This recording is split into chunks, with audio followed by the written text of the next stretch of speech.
दोस्तों, आज मैं आपसे जिस विषय पर चर्चा करूंगा वह है, क्या भगवान छोटे छोटे पापों को भी माफ कर देते हैं या नहीं करता है। आइए जानते हैं। दोस्तों, हम में से ज्यादातर लोग यह नहीं जानते कि पाप क्या है और पुण्य क्या है। आजकल लोग अपनी छोटी मोटी गलतियों को छुपा लेते हैं या फिर नजरअंदाज कर देते हैं। और दोस्तों, हम में से हर एक के द्वारा की गई ये छोटी छोटी गलतियां वास्तव में हिंदू धर्म के अनुसार पाप हैं। लोग ये भूल जाते हैं वे जिन छोटी छोटी गलतियों से बच रहे हैं वे भविष्य में उनके जीवन में किसी बड़े पाप का कारण बन सकती हैं। लेकिन दोस्तों, क्या आप जानते हैं भगवान हमारी छोटी छोटी गलतियों को भी माफ कर देते हैं या फिर हमें उसकी सजा भी मिलती है? अगर नहीं जानते तो इस वीडियो को पूरा देखिए। उम्मीद है कि इस वीडियो को पूरा देखकर बाद में आप मामले को बेहतर ढंग से समझ पाएंगे। हिंदू धर्म ग्रंथों के अनुसार एक बार भगवान कृष्ण अपने साथी अर्जुन के साथ नगर भ्रमण पर निकले थे। बहुत देर तक इसी तरह भटकते भटकते वे दोनों एक जंगल में आए। फिर वे वहीं एक पेड़ के नीचे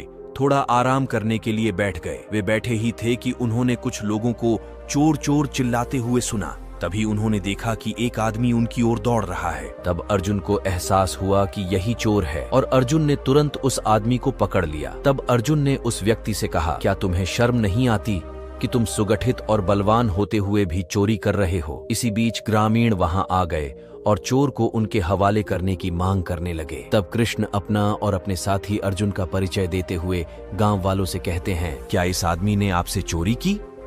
तब गांव वालों ने उत्तर दिया, हे प्रभु, इस दुष्ट मनुष्य ने हमारे बगीचे से फल चुरा लिया है, इसीलिए इस चोर को हमारे हवाले कर दो। सभी गांव वाले इस चोर को सजा देंगे। तब श्री कृष्ण ने उस आदमी से पूछा, क्या तुमने सच में चोरी की है? और अगर तुमने सच में चोरी की तो क्यों? तब चोर ने कहा, हे प्रभु, मुझे बहुत भूख लगी थी, इसीलिए न चाहते हुए भी मुझसे यह पाप हो गया। यह सुनकर भगवान श्री कृष्ण गांव वालों से कहते हैं, ये आदमी अपना अपराध स्वीकार करता है और सजा के तौर पर वह 1 महीने तक तुम्हारे खेतों में काम करेगा। 1 माह की सजा सुनकर चोर ने श्री कृष्ण से विनती करते हुए कहा, हे प्रभु, यह मेरी पहली गलती थी, कृपया मुझे माफ करें। क्षमादान की बात सुनकर कृष्ण ने उसकी सजा 1 महीने से घटाकर 6 महीने कर दी। भगवान श्री कृष्ण की सजा सुनकर गांव वाले चोर को लेकर वहां से चले गए। दूसरी ओर अर्जुन फिर से इस पूरी घटना को अच्छी तरह से देख रहा था। जब सभी ग्रामवासी चले गए तो अर्जुन ने जिज्ञासावश भगवान श्री कृष्ण से पूछा, हे वासुदेव, चोर के मुताबिक ये उसकी पहली गलती थी, तो आपने माफी मांगने के बाद भी उसकी सजा कम करने के बजाय बढ़ा दी। आपने ऐसा क्यों किया? कृपया मुझे बताएं। यह सुनकर श्री कृष्ण पहले तो हल्के से मुस्कुराए और फिर बोले, हे पार्थ, जिसे आप छोटा पाप समझते हैं वही छोटे पाप बाद में बड़े बन जाते हैं और इन्हीं पापों से लोग हमेशा ध्यान भटकाते हैं। लोग ये नहीं सोचते कि ये छोटे छोटे पाप आगे चलकर बड़े बन सकते हैं। तब श्री कृष्ण ने अर्जुन से कहा, ये बात तुम्हें समझाने के लिए मैं तुम्हें एक कहानी सुना रहा हूँ, तो शायद तुम्हें अच्छे से समझ आ जाए और आखिर में आप मुझे बताएंगे कि मैं उस चोर के साथ सही किया या गलत। तब भगवान श्री कृष्ण ने अपनी कथा सुनानी प्रारंभ की। एक बार एक ब्राह्मण अपनी गरीबी से परेशान होकर राजा के पास मदद मांगने आया और वह राजा बहुत दयालु था, लेकिन साथ ही वह बहुत चतुर भी था। वह सभी को देना पसंद करते थे, लेकिन उसकी एक शर्त थी और वह शर्त केवल राजा ही पूरी कर सकता था। किसी को उपहार देने से पहले राजा उस व्यक्ति या बर्तन की जांच करता था कि वह बर्तन योग्य है या नहीं, और तभी तुम राजा की इस परीक्षा में उत्तीर्ण हो सकोगे। राजा उस व्यक्ति को वह सब कुछ देता जो वह चाहता था। दान देने से पहले लोगों की परीक्षा लेने के लिए राजा ने 4 द्वार नियुक्त किए और हर दरवाजे की एक शर्त थी।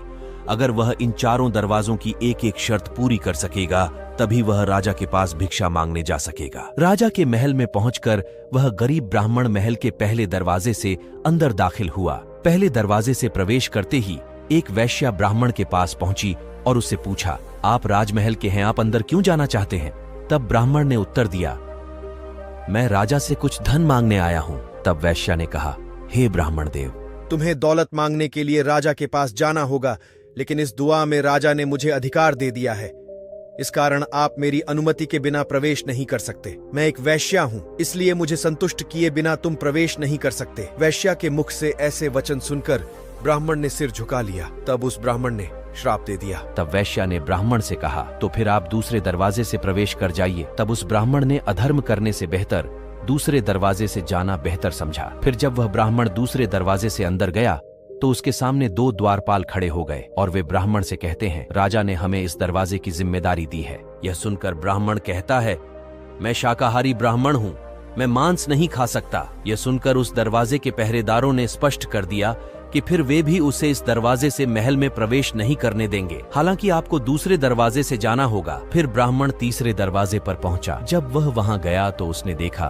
कि कुछ ब्राह्मण नशीला पदार्थ पी रहे थे। इस दरवाजे से केवल वही लोग प्रवेश कर सकते हैं जो हमारी शर्तें स्वीकार करते हैं। फिर वे ब्राह्मणों से कहते हैं, हमारा मांस प्रिय है और अब खाने का समय हो गया है और आज भोजन के लिए हिरण्य का मांस पकाया गया है। तो चलिए पहले आप हमारे साथ शांति से पूजा करें, फिर महाराज से मिले। ब्राह्मण ने उन्हें न देखने का नाटक किया और अंदर जाने लगा। और तभी एक व्यक्ति ब्राह्मण के पास आया और हमसे बोला, हमारे साथ शराब पी लो और फिर तुम प्रवेश कर सकते हो। ब्राह्मण ने उचित न समझकर चौथे द्वार से प्रवेश किया। चौथे दरवाजे से प्रवेश करने पर ब्राह्मण ने देखा कि वहां दरवाजे के पास कुछ लोग जुआ खेल रहे हैं और उनकी शर्त यह थी कि यह दुआ केवल जुआरियों के लिए थी। इस दरवाजे से जुआरी प्रवेश कर सकते हैं। जुआ खेलना धर्म के विरुद्ध था, इसलिए ब्राह्मण बहुत चिंतित हो गए। उसे आश्चर्य हुआ कि वह अंदर कैसे पहुंचेगा, क्योंकि चारों दरवाजों पर धर्म के विरुद्ध शर्तें थीं और दूसरी ओर उस ब्राह्मण को धन की सख्त जरूरत थी, तो उसे राजा से मिलना ही था। तब श्री कृष्ण अर्जुन से कह रहे हैं,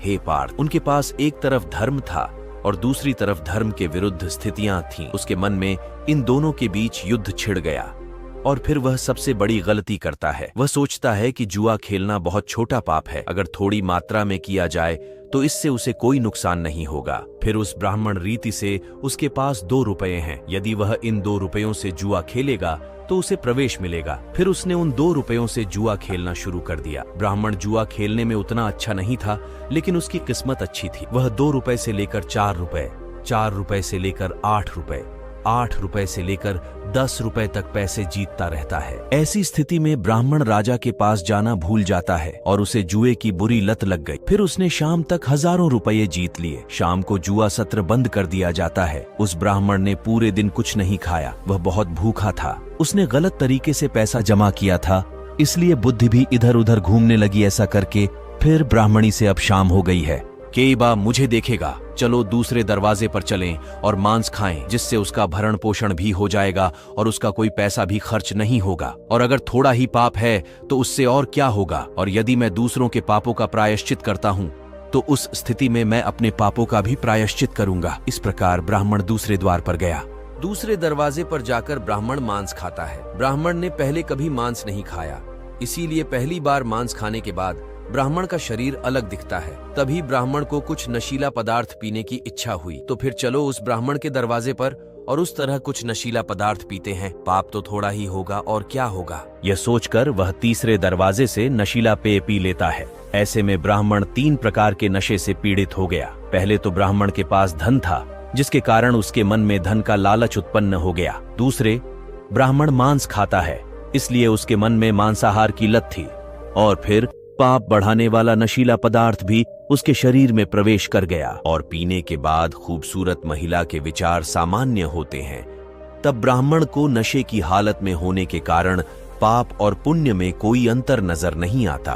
फिर ब्रह्म का चिंतन करो। एक वैश्या ने उसे पहले दरवाजे पर काम करने के लिए बुलाया और रात को इससे इनकार करना पाप है। तब ब्राह्मण को नशा हो गया था। वह पाप और पुण्य का पैमाना अपने हिसाब से तय करने लगता है। जब मैंने ब्राह्मण रीति से इतने छोटे छोटे पाप किए तो फिर दूसरा कोई पाप नहीं किया। तब मैं एक साथ सारे पापों का प्रायश्चित करूंगा। फिर ब्राह्मण उस पहले दरवाजे पर जाता है। वैश्या ने उसे संतुष्ट किया और अंततः वैश्या ने उससे वह सारा धन ले लिया जो ब्राह्मण ने दिन में जुए में जीता था।